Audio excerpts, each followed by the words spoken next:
Sebetulnya yang dicari Donald Bebek itu apa? Sampai jam 12 malam masuk ke kamar tidur Maduro. Karena Amerika memang adidaya, betul. Amerika memang kaya, betul. Tapi Amerika nggak punya. Jadi masyarakat Indonesia yang sekarang takut berangkat umroh karena serangan Donald Trump ke Iran, takut pesawat tidak bisa pulang.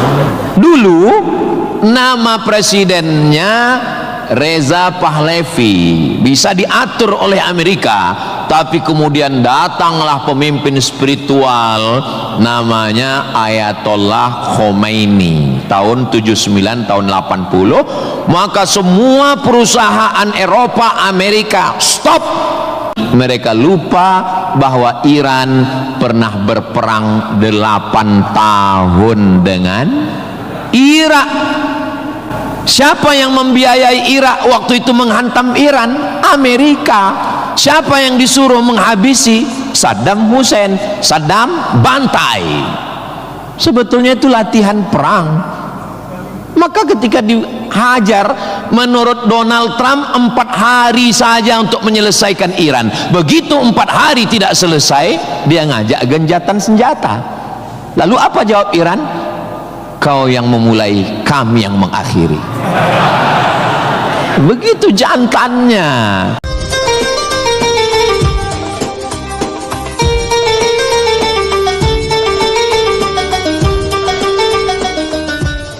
Warahmatullahi wabarakatuh.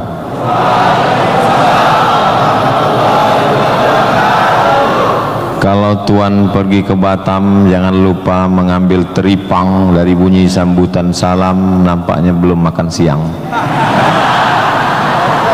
Apa kabar adik-adik mahasiswa? Sehat semua? Alhamdulillahirabbil alamin. Yang sama kita hormati tamu di kampus Universitas Sriwijaya, Bapak Ketua DPRD Provinsi Sumatera Selatan beserta rombongan, Ketua HIPMI, Himpunan Pengusaha Muda yang tidak pernah tua dan anggotanya muda semua. Tentu saja Sohibul Hajat, Bapak Rektor, Wakil-Wakil Rektor, Dekan, Ketua Jurusan, mahasiswa, para dosen Civitas Akademika yang tak dapat saya sebutkan satu persatu, insya Allah semuanya dimuliakan Allah Subhanahu wa Ta'ala.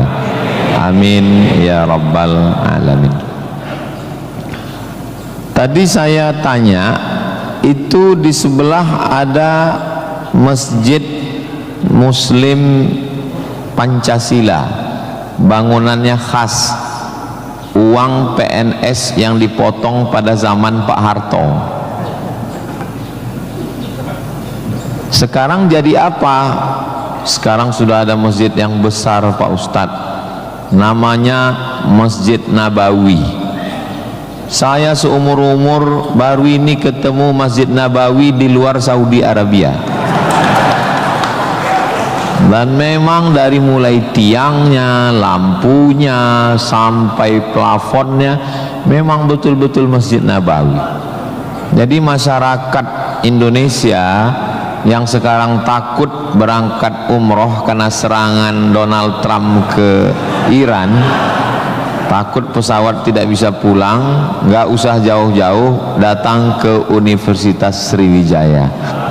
Di sini ada Masjid Nabawi, mengobati kerinduan kita insya Allah. Lalu mahasiswa-mahasiswi Unsri itu belajar agama Islamnya di masjid. Ini unik ini. Di mana-mana orang belajar itu di kelas, belajar agama Islam di kelas. Cerita tentang sholat, cerita tentang zikir, cerita tentang iktikaf, cerita tentang keutamaan berjamaah, tapi tidak pernah ke masjid. Teorinya hebat. Sholat menurut etimologi, sholat menurut terminologi, definisi sholat, tapi nggak pernah ke masjid. Nah, ini yang perlu dibelajar dari Universitas Sriwijaya.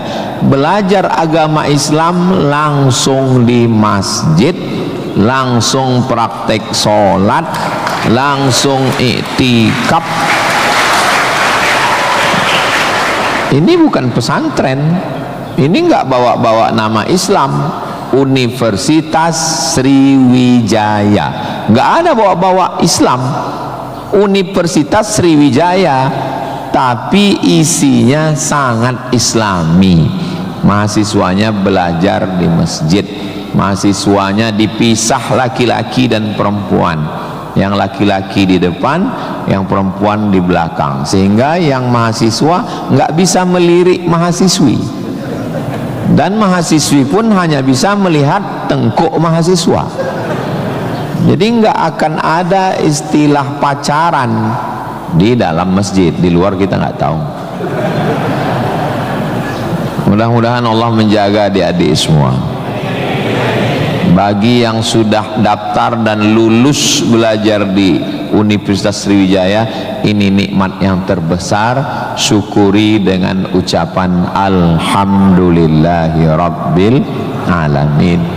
Dan kita berterima kasih kepada orang yang mengajarkan kita cara bersyukur dengan berselawat untuknya. Allahumma sholli ala Sayyidina Muhammad wa ala ali Sayyidina Muhammad. Ini kampus luas sekali. Saya tadi dibawa dari sholat Masjid Polda pergi ke parkir helikopter, lalu saya sebenarnya mau cerita bahwa saya naik heli, itu aja sebetulnya. Iya, kadang orang cerita mutar-mutar substansinya sulit dipahami. Kenapa kita mesti naik heli? Ini kampusnya Ustadz kalau lewat tol lebih kurang 40 menit dari kota Palembang. Kenapa kampusnya mesti jauh? Ternyata di sini ada 700 hektar kampus yang begitu luas, dan di sini tidak hanya manusia, monyet pun jumpa tadi.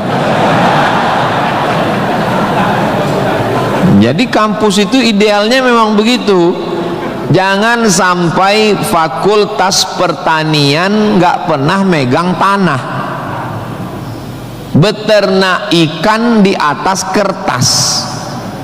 Fakultas peternakan, fakultas perikanan, tapi nggak pernah megang ikan, hanya presentasi makalah. Begitu lulus kerja jadi teller di bank, nggak nyambung. Maka di sini praktek. Tadi saya diberitahu oleh Bapak Ketua HIPMI, Ustadz Somad, ini tempat praktek pertanian. Masya Allah. Negara kita ini, kami dari atas tadi, gemah ripah loh jenawi, tongkat dan batu jadi tanaman, hijau untayan katulistiwa, tapi berasnya impor. Kenapa? Padahal tanah begitu luas.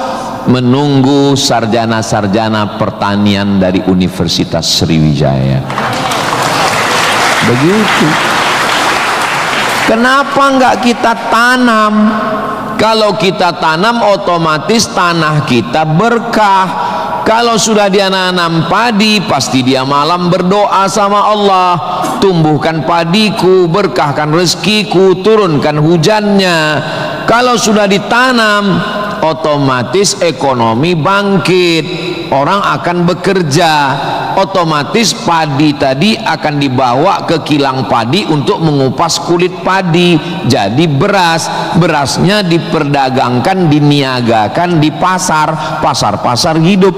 Tapi tidak semua orang mau. Kenapa? Karena dengan import ada fee, ada uang masuk, ada kejahatan, membunuh petani, membunuh pedagang, akhirnya orang dininabobokan. Jadi solusinya apa? Solusinya semua mesti berangkat dari kampus. Kampus apa? Kampus Universitas Sriwijaya. Ustadz beberapa kali nih nyebut Universitas Sriwijaya. Dia memang setiap 5 menit sekali disebut. Terus kalau orang belajar di Universitas Sriwijaya ini, Ustadz Somad dapat apa? Saya dapat amal jariah dari alumni-alumni yang membangun Indonesia menuju Indonesia Emas 2045 insyaallah. Universitas Sriwijaya bukan swasta, negeri. Orang berbondong-bondong nasional dari Sabang sampai Papua mau daftar ke sini. Yang sudah lulus alhamdulillah, yang belum lulus berusaha, bertawakal, berdoa insyaallah. Enggak lulus-lulus innalillah. Sudah lulus belajar, banggakan orang tua. Enggak usah dulu matanya jelalatan lirik sana lirik sini, nembak cewek enggak diterima, cinta ditolak, kapak bertindak. Enggak usah, serius aja belajar. Saya jadi mahasiswa sama seperti adik-adik. Saya sampai di Kairo 5 September 1998. Belajar 99, 2000, 2001, 2002. 4 tahun saya di Mesir, tidak pernah pacaran sekalipun. Makanya saya ngomong sekarang ringan. Coba kalau saya dulu playboy cap gayung, susah saya ngomong. Jadi apa yang kita rasakan waktu kuliah dulu, ya kita ngomongnya cair aja. Adik-adik jangan pacaran, yang penting kualitas belajar, sibuk menyibukkan pikiran untuk belajar. Terus Ustadz dulu nggak pacaran itu gimana ceritanya? Mahasiswa Indonesia 2400, yang laki-laki 2100, yang perempuan 300. Saya termasuk yang tereliminasi, kalah dalam persaingan. Tapi kalau kita kalah dari satu sisi, jangan kalah dari sisi yang lain. Saya alhamdulillah untuk masalah pacaran mungkin saya kalah. Saya bukan petualang, saya kurang suka adventure. Tapi dalam masalah belajar saya serius. Di Al-Azhar tidak pakai sistem SKS, dia pakai sistem paket. 1 tahun ada 14 mata kuliah, tambah 2 juz hafalan Quran, dan dibagi 2 termen, 7 termen awal, 7 termen 2. 14 mata kuliah, kalau nggak lulus 3, ulang setahun. 3 mata kuliah itu hanya diulang dalam setahun, habis umur. Maka saya berusaha belajar pagi, petang, siang, malam, tetap tidur dan makan. Dan akhirnya saya selesai S1, masuk bulan September. Saya selesai S1 bulan Juli. Saya selesaikan S1 saya 3 tahun 10 bulan. Selesai 3 tahun 10 bulan. Belajarnya bahasa Arab, diktatnya bahasa Arab, dosennya orang Arab. Maka saya kalau ketemu sama mahasiswa, saya tanya, semester berapa? 4 Pak Ustadz. Tapi mukanya kok tua kali. 14 Pak Ustadz. Kok bisa kamu sampai semester 14? Dosennya orang Indonesia, diktatnya bahasa Indonesia, referensinya Indonesia, campur Inggris dikit, makalah bisa campur AI. Kenapa kuliah bisa begitu lama? Apa kuncinya Ustadz, kenapa kuliah bisa cepat? Kuncinya simple aja. Saya kan belajar dulu dapat beasiswa dari Al-Azhar. Al-Azhar itu kalau tidak naik tingkat setahun, beasiswanya potong 50%. Kalau nggak naik 2 tahun, putus. Kalau 3 tahun nggak naik, DO. Kalau sudah DO, tidak dikasih tiket pulang. Siap-siap membuat rakit dari Sungai Nil ke Sungai Siak. Jadi yang membuat saya serius belajar itu adalah karena takut nggak makan dan takut nggak dapat tiket pulang. Jadi saya juga terlalu muluk-muluk. Saya nggak berani juga menasihati adik-adik. Saya belajar serius karena takut kepada Allah. Dulu kita nggak begitu. Ya itu. Makanya kalau ada mahasiswa, Ustadz Somad, ya, tolong saya kasih tips biar supaya serius belajar dan nggak pacaran. Saya bilang, cewek itu mau sama kau karena kau berduit. Kalau kau nggak berduit, nggak ada cewek mau. Kalau ada juga cewek mau, kau nggak berduit, dia tetap mau. Dua kemungkinan. Pertama, memang kau bertuah. Yang kedua, cewek itu bodoh.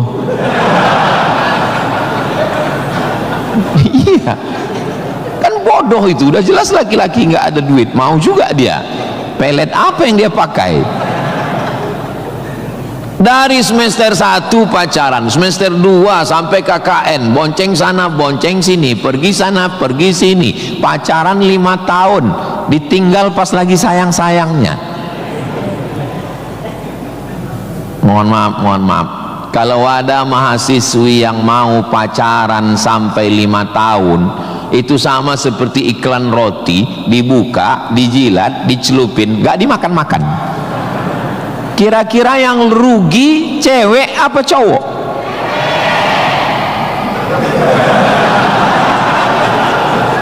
Kalau sudah tahu rugi masih mau pacaran, berarti itu IQ-nya di bawah rata-rata.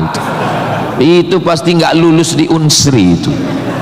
Di Universitas Sriwijaya ini orangnya cerdas secara intelektual dan cerdas secara spiritual dan cerdas secara emosional. Cinta, benci, marah, sayang, kecewa, bahagia, itu semuanya adalah emosional. Bahwa kamu jatuh cinta, kalau ada mahasiswa jatuh cinta sama mahasiswi, bersyukurlah, berarti kau nggak homo.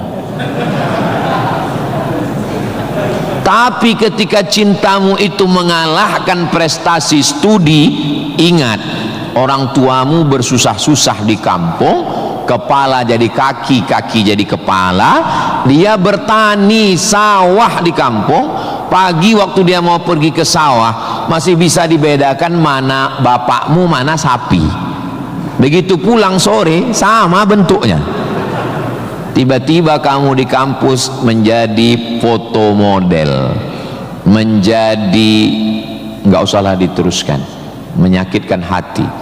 Kenapa ceramah Ustaz Somad ini kok menyinggung saya terus ya? Kunci mendengar ceramah Ustaz Somad itu satu, jangan tersinggung. Ada beberapa orang tersinggung, pulang meninggal.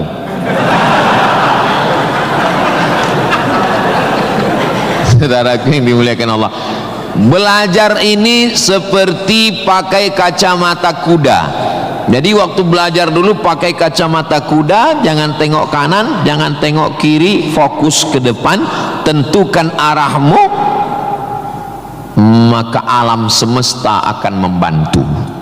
Tentukan targetmu, mana last destination, stasiun terakhir yang mau ditarget mana.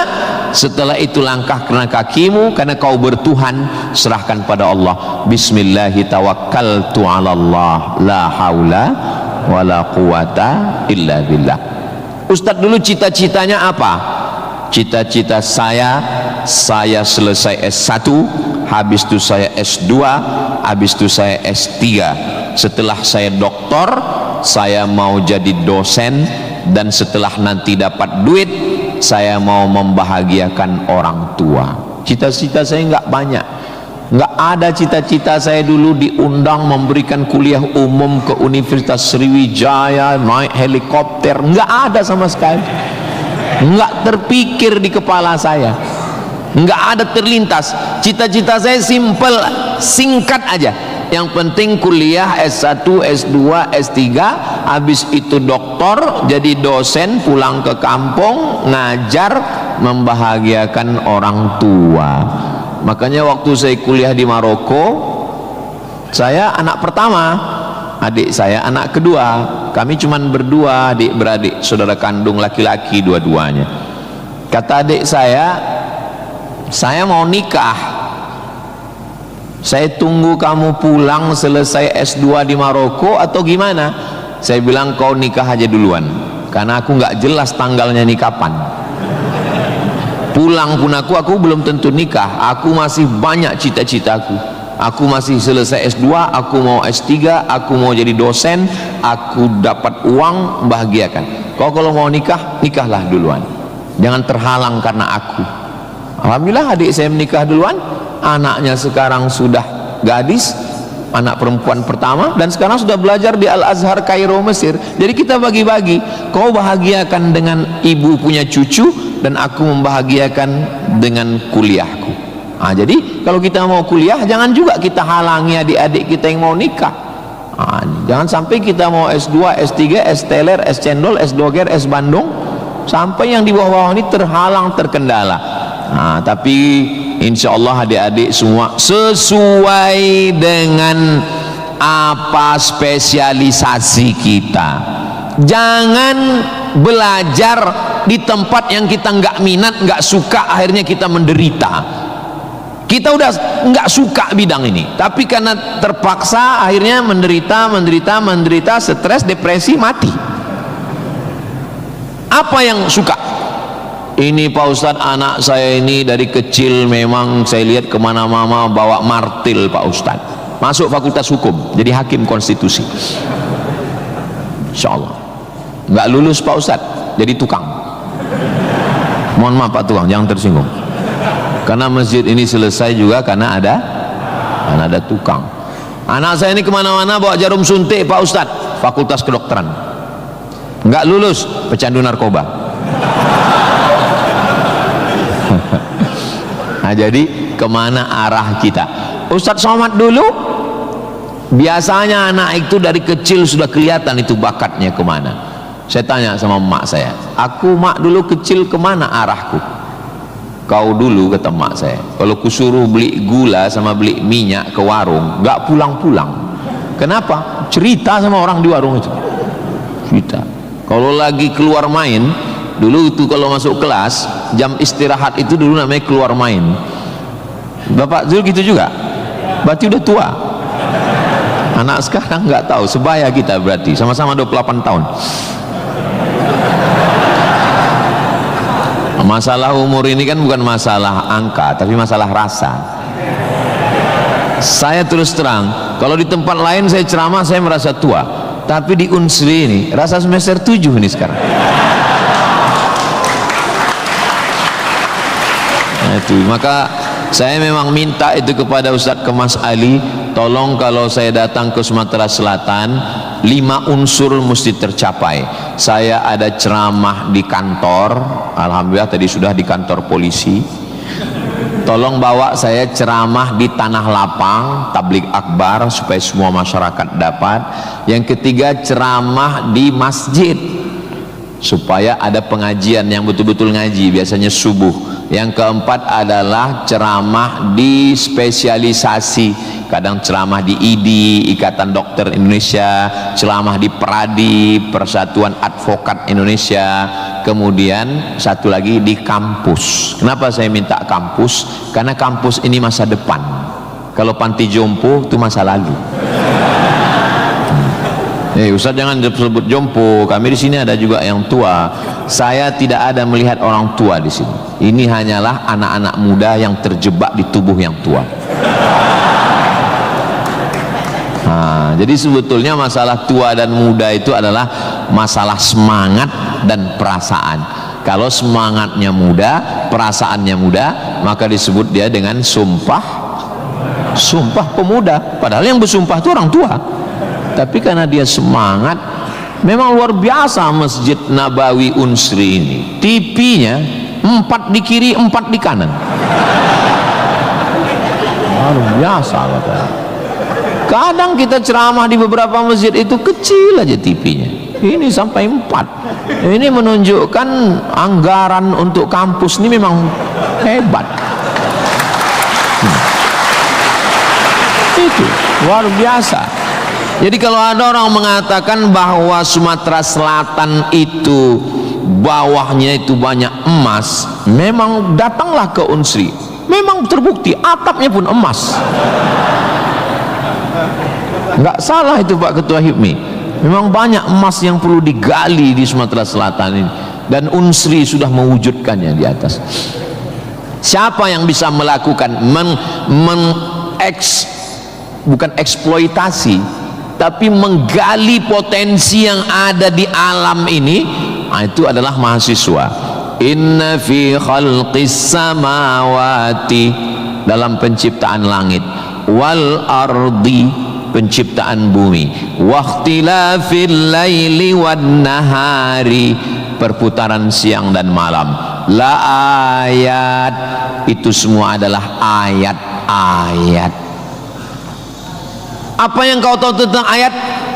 Ayat kursi Pak Ustaz. Apa yang kau tahu tentang ayat? Ayat Al-Quran Pak Ustaz. Apa yang kau tahu tentang ayat? Ayat-ayat cinta Pak Ustaz. Ayat semesta. Inna fi khalqis samawati, penciptaan langit, dipikirkan dengan akal, muncul ayat, namanya ayat kauniyah, ayat semesta yang dikaji satu fakultas khusus, namanya fakultas astronomi, bukan astrologi. Yang perlu dipelajari itu astronomi, bukan astrologi. Kalau yang astrologi itu, Anda lahir bulan April, bintang Anda Taurus, jangan jatuh cinta dengan Pisces, karena kalau ikan jatuh cinta dengan kambing, nanti tinggalnya di mana? Buang-buang waktu aja itu, nggak usah dikaji. Tapi ketika berpikir tentang astronomi, tentang ilmu langit, maka umat Islam sudah lama mengkaji itu yang disebut dengan ilmu falak. Ilmu falak itu yang dipakai oleh Badan Lembaga Hisab dan Ru'yah. Hisab artinya perhitungan, menghitung bagaimana tingginya matahari, bulan di atas ufuk. Kenapa terjadi persimpangan antara NU dengan Muhammadiyah tentang penetapan 1 Ramadan dan 1 Syawal? Itu berawal dari titik astronomi, karena menurut Muhammadiyah kalau sudah nampak 1 hilal, walaupun dia tingginya 0,5 derajat atau 1 derajat, maka itu sudah dianggap sebagai hilal.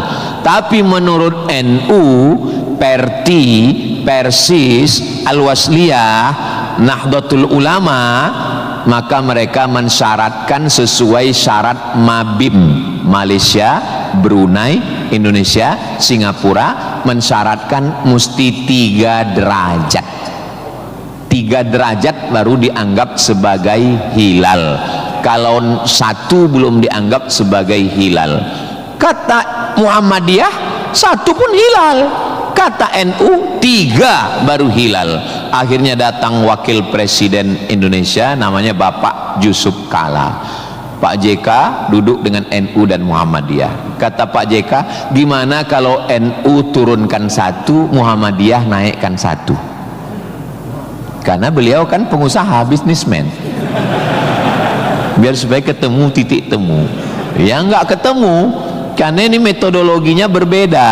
Akhirnya karena nggak ketemu, itulah terjadi 2 perbedaan. Maka umat Islam di Indonesia, dia saling menjaga perasaan masing-masing. Akhirnya masing-masing mengamalkan yang 1 dengan 1 derajatnya, dengan 0,2-nya, yang 1, dan nanti akan terulang lagi pada tanggal 20, pada tanggal 19, hari Kamis 19 Maret itu nanti satu Indonesia akan mengeluarkan teropong untuk melihat astronomi, apakah nampak anak bulan atau tidak. Di Riau itu teropongnya dibeli dulu harganya 50 juta, sejak dibeli sampai sekarang nggak pernah nampak hilal. Ustaz kok tahu? Teman saya kebetulan salah satu yang bekerja di situ, dia pernah posting gambar di teropong. Saya tanya, apa yang nampak? Dibilangnya gaji 13 katanya.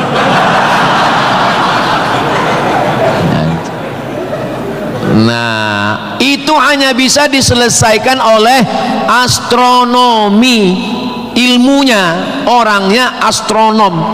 Inna fi khalqis samawati wal ardi, bumi, satu fakultas muncul namanya fakultas geologi. Geo bumi, logi ilmu, geologi ilmu bumi.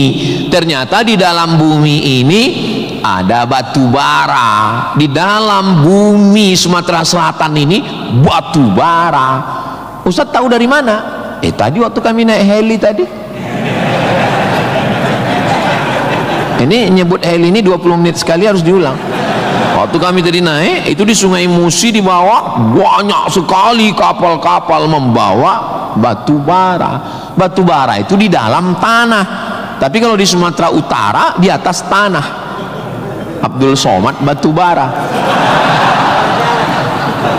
Di dalamnya ada nikel, di dalamnya ada minyak, di dalamnya ada emas, di dalamnya ada fosfat, di dalam ada gas, banyak sekali. Sebetulnya yang dicari Donald Bebek itu apa? Sampai jam 12 malam masuk ke kamar tidur Maduro, presiden Venezuela, yang lagi sedang tidur di samping istrinya dicomot oleh Donald. Sebenarnya Amerika cuman mencari satu, nyari minyak. Karena Amerika memang adidaya, betul. Amerika memang kaya, betul. Tapi Amerika nggak punya minyak, maka dia mesti ngambil Venezuela. Tapi minyak Venezuela ini juga nggak aman, maka dia perlu minyak yang aset paling besar di dunia. Di mana itu? Iran. Itu enaknya ceramah di Unsri ini, nyambung. Bagaimana saya bilang Iran? Dulu nama presidennya Reza Pahlavi, bisa diatur oleh Amerika, tapi kemudian datanglah pemimpin spiritual namanya Ayatollah Khomeini tahun 79 tahun 80, maka semua perusahaan Eropa, Amerika stop, nggak boleh masuk. Akhirnya dia diembargo selama 46 tahun. Gimana cara dia bisa hidup 46 tahun? Jual minyaknya kemana? Amerika nggak mau beli minyaknya, Eropa juga nggak mau. Kenapa Iran tetap bisa tumbuh? Dia jualnya ke Rusia dan Cina. Ada ilmu khusus yang mengkaji ini. Ilmu apa namanya? Geopolitik.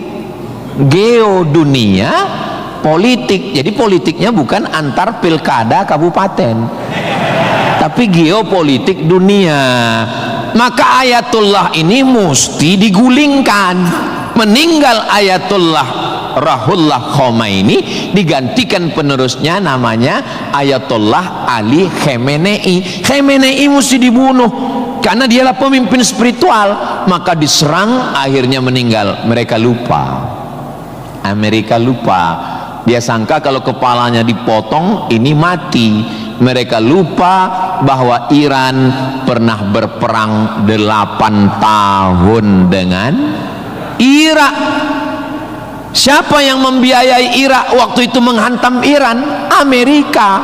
Siapa yang disuruh menghabisi? Saddam Hussein. Saddam bantai. Sebetulnya itu latihan perang. Maka ketika dihajar, menurut Donald Trump 4 hari saja untuk menyelesaikan Iran. Begitu 4 hari tidak selesai, dia ngajak genjatan senjata. Lalu apa jawab Iran? Kau yang memulai, kami yang mengakhiri. Begitu jantannya. Kalau mau ambil minyak Venezuela, tumbangkan Maduro. Kalau mau ambil minyak Irak, tumbangkan Saddam. Kalau mau ambil minyak Libya, tumbangkan Gaddafi. Maka Gaddafi tumbang, Saddam tumbang, Ayatollah tumbang, Maduro tumbang. Kalau mau ambil minyak Indonesia,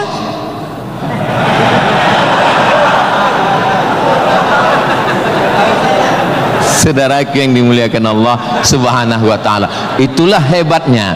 Jadi adik-adik, saya ajak 2 SKS kuliah geopolitik. Kenapa untuk mengambil minyak Venezuela mesti ditumbangkan Maduro? Kenapa untuk mengambil minyak Baghdad Saddam mesti ditumbangkan? Kenapa untuk mengambil minyak Libya Gaddafi mesti ditumbangkan? Kenapa Indonesia nggak ada yang ganggu? Karena di Indonesia nggak tumbang pun minyaknya udah dapat. Saudara yang dimuliakan Allah Subhanahu wa ta'ala, sebetulnya dulu nggak tahu adik-adik belajar sejarah gimana, tapi kalau saya dulu belajar sejarah, Belanda datang ke Indonesia ingin mencari rempah-rempah, kayu manis, buah pala, merica, ketumbar. Kita pun waktu itu bingung, nanya sama guru SD, ya, Belanda kesini naik kapal kayu jauh-jauh dari Amsterdam, 3 bulan naik kapal cuman mau cari rempah. Iya katanya. Sekarang baru kita tahu mereka bukan nyari rempah, nyari minyak, Bu. Ini udah di kapling-kaplingnya. Papua emas, Sulawesi nikel. Ada satu pulau namanya Pulau Emas, Swarna Dwipa. Swarna Dwipa artinya pulau emas, nama lain dari Sumatera. Dulu ketika Portugis, ada satu negara namanya Portugal, orangnya namanya Portugis. Portugis dengan Portugal itu sama, cuman beda nama negaranya Portugal, orangnya Portugis. Portugal itu bukan persatuan orang tua gatal. Mereka inilah yang datang untuk mengambil cengkeh ke Tidore dan Ternate, Sumatera, Kalimantan, Sulawesi. Antara Sulawesi dan Papua ada kerajaan kecil Tidore dan Ternate. Tanaman yang mereka cari adalah cengkeh, karena cengkeh hanya tumbuh di Tidore dan Ternate. Ketika mereka ambil bibit cengkeh mau ditanam di Eropa, musim dingin mati. Indonesia ini potensinya luar biasa. Tidak ada negara miskin, yang ada adalah negara salah kelola. Ustaz sedang bicara Indonesia? Tidak, negara kita kaya. Saya bicara tentang Konoha. Maka saya tidak pernah pesimis, saya selalu optimis. Makanya walaupun ini bulan puasa, lapar, tapi suara saya menggelegar kan? Karena saya di kampus Unsri, maka saya semangat. Tapi seandainya ceramah siang jam 2 habis khutbah Jumat ini bukan di Unsri, tidak begini isi ceramah saya. Paling saya, marilah kita banyak ingat mati. Ini bulan Ramadan, mari kita banyak-banyak beristighfar, kita mengejar Lailatul Qadar. Tapi saya sedang bicara tentang masa depan. Saya bicara dengan mahasiswa, mereka yang akan melanjutkan tongkat estafet perjuangan ini. Saya yakin dan percaya bidang pertanian sudah, peternakan sudah, geopolitik mereka sangat paham, dan masalah spiritual batinnya mereka dididik di dalam Masjid Nabawi. Mereka diingatkan tentang 3. Adik-adik belajar agama ini nggak usah repot, nggak usah ribet, nggak usah jelimet. Yang penting di dalam hati itu ada 3. Pertama, akidah. Wujud qidam baqa mukhalafatu lil hawadisi qiyamuhu binafsihi wahdaniyah qudrat iradat ilmun sama basar kalam sifat 20. Ini akidah kita Imam Abdul Hasan Al-Asy'ari. Yang kedua, setelah akidahnya mantap, dia mau beribadah. Gimana caranya beribadah? Rukun, syarat, wajib, sunat. Inilah yang kedua, namanya fikih. Belajar fikih solat, belajar cara wudhu, cara tayamum yang membatalkan solat. Tapi dua-dua ini nggak ada maknanya. Ibadahnya nggak bermakna, akidahnya nggak bermakna kalau tidak ada yang ketiga. Yang ketiga adalah akhlak, sopan santun, tata krama, budi bahasa, menghormati orang tua, memuliakan dosen. saya sangat bisa untuk ceramah berdiri naik di atas ini, bisa. Kalau mau saya tadi minta sama panitia, Pak Panitia izin saya mau naik ke atas, boleh. Lalu kenapa saya nggak naik ke atas? Karena saya segan tapak kaki saya di atas kepala Pak Rektor. Saya di atas sementara Bapak Ketua DPRD di bawah. Itu namanya sopan santun, tata krama, budi bahasa. Tapi adik-adik yang di atas jangan tersinggung. Saya bukan menyindir. Nggak apa-apa, demi Allah nggak apa-apa. Tapi Pak Ustadz khotib Jumat kan naik ke atas. Khotib Jumat di atas memang mimbar ini untuk khutbah. Mimbar Nabi itu tangganya cuma 3. 1, 2, 3. Maka kalau definisinya lebih dari yang dibuat Nabi adalah bid'ah, inilah mimbar yang bid'ah. 1, 2, 3, 4, 5, 6, 7, 8. Mimbar Nabi cuma 3. Sekarang orang belajar agama bukan mau menggali potensi agama, tapi hanya cukup dengan 5 jari. Jika tidak ada zaman Nabi, bid'ah. Apa ini? Orang mondok 7 tahun, belajar lagi di Al-Azhar, belajar lagi di Darul Mustafa Yaman, belajar lagi di Al-Ahqaf, terbang Syekh Syafiq dari Qudratullah, terbang ke Yaman belajar agama, bahasa Arab, nahu, sharaf, balaghah, mantik, bayat, ma'ani. Ada orang ngaji cuman 5. Kalau tidak dibuat Nabi, bid'ah. Hari pertama ngaji online, hari kedua mulai membid'ahkan orang lain. Ini pemiskinan ilmu, dan orang-orang beginilah yang mau diadu domba. Jangan mau diadu domba, karena kita bukan domba. Maka siapa yang mau diadu domba, nanti disembelih waktu Idul. Saudaraku yang dimuliakan Allah Subhanahu wa taala. Jadi belajar agama itu penting.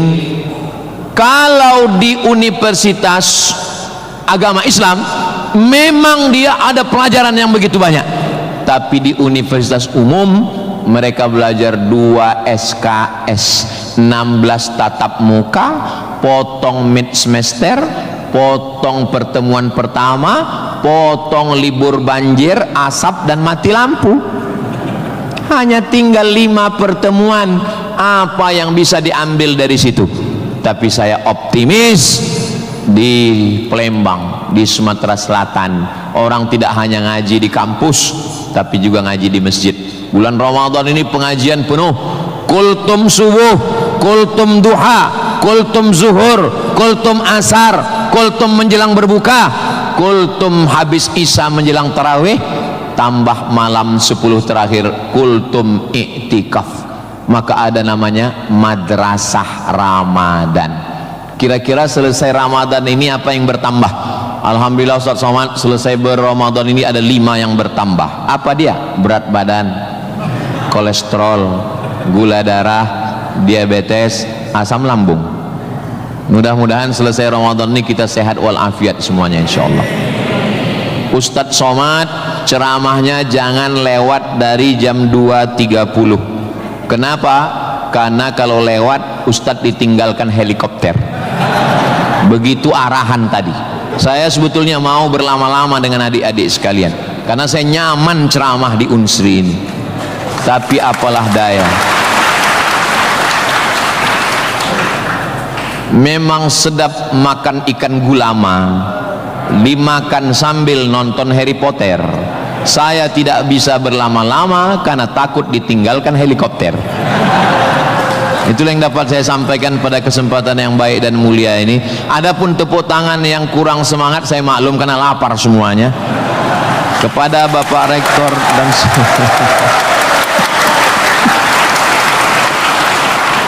maukah Bapak Ibu memaafkan kesilapan dan kekhilafan saya? Di akhir majelis saya tutup dengan satu pantun penutup. Menangkap puyuh di Bukit Selasih. Thank you dan terima kasih. Assalamualaikum warahmatullahi wabarakatuh. Tadi dipesankan Ustaz langsung baca doa, Allahumma ja'al hadhil jami'ata jami'atan mubarakatan fiha. Ya Allah, jadikanlah Universitas Sriwijaya universitas yang penuh dengan keberkahan. Allahumma jazi asatidatina, berikanlah balasan terbaik kepada Bapak Rektor, Wakil Rektor, Dekan, Wakil Dekan, Ketua Jurusan, dosen-dosen kami ya Allah. Sahih ajsadahum, sehatkan badannya, qawi imanahum, kuatkan imannya, wajzi hasanatihim, berikan balasan terbaik untuk guru-guru kami ya Allah. Allahumma hafaz abna'ana wa banatina, adik-adik mahasiswa mahasiswi kami, jaga hati badan mereka dari fitnah akhir zaman ini ya Allah. Allahumma ja'al hadzal balada baladan amina, jadikanlah Sumatera Selatan Indonesia baldatun thayyibatun wa rabbun ghafur. Allahumma dafa'na al-ghala wal waba wal fahsya wal riba waz zina, selamatkan dari malapetaka, bencana riba, zina, narkoba, perbuatan keji dan mungkar. Allahumma ansur ikhwanana al-mujahidin al-mustad'afina fi Palestin, tolong saudara kami yang sedang teraniaya di Palestina ya Allah. Rabbana taqabbal minna, terimalah salat kami, puasa kami, qiyamul lail kami, tahajud kami, zikir kami, khataman Quran kami. Wa tammim taqsirana, sempurnakan segala kekurangan kami. Waqtim bis salihati a'malana, tutup umur kami dengan husnul khatimah. Kama jama'tana fi hadzal majlisil mubarak, sebagaimana engkau kumpulkan kami di majlis ilmu, di tempat terbaik, di waktu yang baik, dengan ibadah yang baik, kumpulkan kami nanti di surga bersama Nabi Muhammad sallallahu alaihi wasallam. Rabbana atina fid dunya hasanah wa fil akhirati hasanah wa qina adzabannar. Wa sallallahu ala sayyidina Muhammad wa ala alihi wa sahbihi wa sallam, walhamdulillahi rabbil alamin. Taqabbalallahu minkum minna wa minkum taqabbal ya karim. Adik-adik jangan berdiri dulu, duduk. Saya dengan Pak Rektor dengan Civitas Akademika duduk di depan, lalu diambil fotonya dari sini. Soto bukan sembarang soto, soto dimakan di tengah laut. Foto bukan sembarang foto, habis foto cepat diupload. Assalamualaikum warahmatullahi wabarakatuh.